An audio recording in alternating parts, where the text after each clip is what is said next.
હતું. તેમાં એક સિંહ રહેતો હતો. તે દરરોજ ઘણા પ્રાણીઓને મારી નાખતો હતો. જંગલના બધા પ્રાણીઓ સિંહથી ત્રાજી ગયા.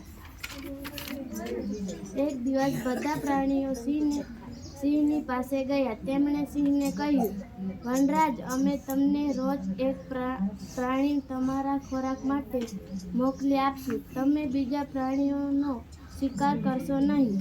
સિંહે બધા પ્રાણીઓની વાત માની લીધી. ત્યારથી રોજ એક પ્રાણી સિંહ પાસે આવતું. સિંહ તેને ખાઈ જતો.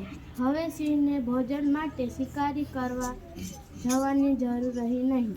એક દિવસ સસલાનો વારો આવ્યો.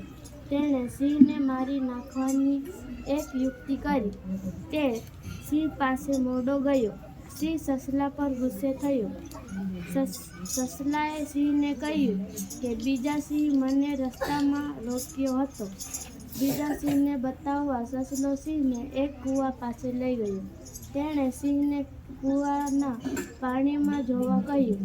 સિંહે પાણીમાં નજર નાખી ત્યાં તેને એક બીજો સિંહ દેખાયો.